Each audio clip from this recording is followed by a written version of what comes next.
காலை வணக்கம் எரிவன். இன்னைக்கு முதல் வேலையா உங்களுக்கு எங்க ஊரோட 2 ஃபேமஸ் ஸ்நாக்ஸ் இன்ட்ரோ கொடுத்துறேன். ஒன்னு இந்த கப்பல் சமோசா அண்ட் இன்னொன்னு இந்த ஜெர்மனி கீரை பஜ்ஜி. நாலாம் சின்ன வயசுல சண்டே ஆனாலே எங்க அப்பா இதெல்லாம் காமிச்சு தான் எங்களை எழுப்பி விடுவாரு. அண்ட் இன்னைக்கு ஒரு புடின்னு மார்னிங்கே நம்ம தகப்பல் சில பல ஓடுற மேட்டர்லாம் இறக்கிட்டாரு. பாப்போம் எத்தனை பேருக்கு இந்த டிஷ் என்னன்னு தெரியும்னு. தெரிஞ்சா மறக்காம சர்ப்ரைஸ் பண்ணிட்டு கமெண்ட் பண்ணிடுங்க.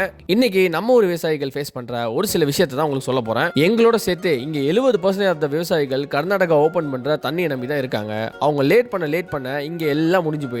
ஜான்ல வர பொங்கல் முன்னாடி அறுவடை பண்ணனா பல கிளைமேட்டிக் சேஞ்சஸ்னால நமக்கு கிடைக்க வேண்டிய பயிர்லாம் கரெக்டான குவான்டிட்டியில கிடைக்காது. அது மட்டும் இல்லாம நீங்க சுத்தி பார்க்குற பல நூறு ஏக்கர்ல நிறைய சிறு விவசாயிகள் தான் இருக்காங்க. சில பேர் கிட்ட அரை ஏக்கர் தான் இருக்கும், சில பேர் கிட்ட 1 ஏக்கர் தான் இருக்கும். நான் உங்களுக்கு ஒரு குட்டி ஸ்டோரி சொல்றேன். நமக்கு பக்கத்து வயல்ல ஒரு அம்மா 4 மாசம் கஷ்டப்பட்டு டெய்லி அதை பார்த்துக்கிட்டு செலவு பண்ணி நாத்து வச்சு களை எடுத்து ஃபர்டிலைசர்ஸ் போட்டு அவங்களுக்கு ஃபைனலா லாஸ்ட் இயர் கிடைச்சது 8200 ரூபா தான். அதுவும் உடனே எல்லாம் இங்க கொடுத்துட மாட்டாங்க. இதுதான் நீங்க பல மூவிஸ்ல பார்க்காத உண்மையான பல விவசாயிகளோட ஸ்டோரி. இதுல தண்ணியே இல்லைன்னா இவங்களோட நிலைமையில நினைச்சு பாருங்க. நம்பிக்கையோட தண்ணி விடுவாங்கன்னு காத்திருக்கும் எல்லா விவசாயிக்காக இயற்கை கிட்ட வேண்டிக்கிட்டு நம்ம வீட்டுக்கு போய் பார்த்தா ஒரு குருவி கூட்டமே படையெடுத்து வந்து செட்டில் ஆயிருக்காங்க. பரவாயில்ல, எப்பயுமே டிஸ்டர்ப் பண்ற நம்ம டார்லிங்கும் பார்த்தாவும் இப்பெல்லாம் இவங்களை பார்த்து குலைக்கவே மாட்டாங்க. 5 மணி ஆன உடனே எங்க அப்பா மண்டையில டிங்னு ஒரு ஒலி. டீ குடிக்க போலாமான்னு எந்த ரன்னிங் ரேஸ்லயும் கலந்துக்காம எதுக்காக ஓடுறோம்னே தெரியாம இந்த இன்னசென்ஸோட சுத்துற நம்ம எல்லாரோட அப்பா அம்மா ஜெனரேஷன் முடிய போதேன்னு யாரும் ஃபீல்லாம் பண்ணாதீங்க.